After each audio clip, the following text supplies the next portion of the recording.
I'm going to give you the number one secret to having an extraordinary life. Are you ready? Keep the promises that you make to yourself. Really is that simple. And it's what we're talking about in today's episode. Welcome to the School of Self-Image, where personal development meets style. Here's your hostess, Master Life Coach, Tanya Lee. Hola, my friends. I am in Puerto Rico. In fact, I am a Puerto Rican resident. How crazy is that? I never thought I'd be saying that at the beginning of 2021, but just goes to show you how quickly life can change when you're willing to follow your gut, when you're willing to make big decisions, audacious decisions, and you're also willing to get it wrong. One of the promises that I made myself is that if I don't love it here in 6 months, I'll leave. And what I can tell you all is that when 6 months comes, and if I'm not in love with it here, I'm out. Because I like keeping promises to myself, which is what this episode is all about. This month within the School of Self-Image membership, we are working on practicing being the new versions of ourselves. Many women are saying it's the best month yet. And one of the things that I have noticed that becomes a part of your practice as you are elevating your self-image is that you start keeping promises to yourself. Nothing will erode your relationship with you more than constantly breaking promises to yourself, which unfortunately so many of us women are doing. I did it for years, y'all, so I know what it's like. And it's really hard to be with yourself when you don't trust yourself, which is what breaking promises leads to. It leads to a lack of trust with yourself. Think about it this way. How do you feel about the friend who constantly promises that she's going to show up for lunch week after week? And week after week, you show up at the restaurant and she's not there. At a certain point, you stop showing up at the restaurant because you just believe she's not going to show up. She's always a no-show. Well, think about how we do this to ourselves. How often do we promise ourselves things like, I'm going to get in shape starting tomorrow. I'm going to quit my job next year.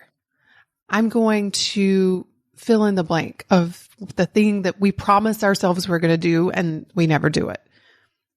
Think about that part of ourselves that's like our best friend that we just keep letting down. We keep not showing up for. And before you know it, the friendship, the trust, all of that has been eroded.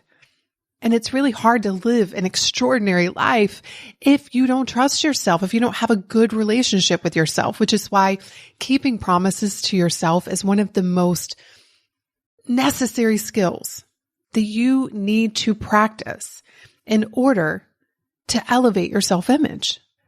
I remember when I struggled with my weight, probably for 2 years, I would constantly promise myself that I would start tomorrow. It became such an ingrained habit. So the way this looked for me is I would wake up in the morning and I would have a lot of willpower. Like, I'm going to really do this whole diet thing. I'm going to really eat well today. And then by noon, my willpower was gone. And I was looking for the chips, the cookies, anything to put in my mouth. And then, because I knew I was going to do the same thing to myself that night, promise myself that I'm going to start tomorrow, I would engage in what I call the Last Supper, right? It's as if my brain thought it was the last supper I would ever eat, and I would eat so much food. And then the promise would come. Tanya, you're going to do it tomorrow. I promise you're going to do better tomorrow. This cycle again would repeat day after day for like 2 years. And I want you to see the deeper issue, more than just gaining weight. The deeper issue was me having a relationship with myself where I didn't trust myself, where I didn't value myself. Because when you make promises to someone and you follow through on those promises, what you're really saying is, I value you enough to keep my word to you. When you make promises to someone and you don't follow through, what you're saying is, I don't value you or our friendship enough that I need to follow through on this. So day after day of breaking promises with yourself, you're just confirming this belief that you're not valuable enough to honor your own word to yourself. So when I became aware of what I was doing to myself and the kind of relationship I was creating with myself, I decided to take a different approach. And that approach was, I was going to start keeping my promises to myself, which meant I was no longer going to promise myself things that I knew deep down I was not going to follow through with. Just furthermore, creating evidence that I'm someone who doesn't follow through. I'm someone who breaks promises with herself. I didn't want to create that evidence any longer. I wanted to create evidence of, I'm a woman who shows up for what she says she's going to do, who keeps her promises to herself, who's confident, who's strong, and who is creating forward momentum. Like, that is the story that I wanted to prove true about myself. And so I scaled back my promises. And I tell my clients all of the time, I'm like, listen, when we're talking about scheduling, when we're talking about weight loss, when we're talking about anything, I tell them, I would rather you keep a small promise to yourself than to break a big promise to yourself. Because what we often do is we set ourselves up for failure, right? We're like, I promise tomorrow I'm going to go and work out 3 hours in the gym. I promise tomorrow I'm not going to overeat. I promise tomorrow I'm going to clean out my whole house. Knowing good and well when we say it that we're not going to do that. We want to believe we're going to do it, and we could do it, but because we have been having the momentum go in such a different direction for so long, we've got to slow down that momentum and start pointing it in a different direction, which is why I have found the most effective way to do this is to back off on the enormity of the promises that we make to ourselves. Because remember, the real issue here is the mistrust. So we have to build trust with ourselves again. So I would rather you make a small promise to yourself that you're going to show up and keep, and do that day after day, be consistent with it so that you can begin to trust yourself again. So the example that I was talking about earlier with me and food, I remember one of the promises that I made myself was that I was no longer going to beat myself up for it. Now, this is huge if you think about it, because I would overeat and then I would beat myself up for it, which would make me feel awful, which guess what I'd want to do when I felt awful? I'd want to eat more. And so I started with that simple promise. Like, Tanya, if you overeat, okay, we can deal with that. We'll figure out why, but we can't figure out why as long as you're beating yourself up. And so I made a promise to myself. When I caught myself overeating, I would no longer beat myself up. Now, believe it or not, that was a hard promise to keep because I had a cycle of beating myself up.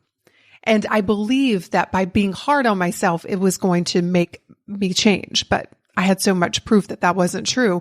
I was like, let me try this other approach. Let me try being kind to myself, curious with myself, fascinated with myself so that I can begin to change this behavior.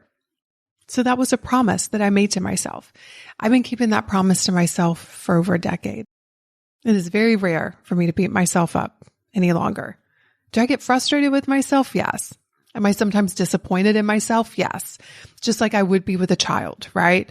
But at the end of the day, I never beat myself up. I love myself. I listen to myself. I trust myself. And all of that started because I kept the promise to myself that I would no longer beat myself up for overeating. And here we are today. That one promise has impacted my life in such a huge, huge way.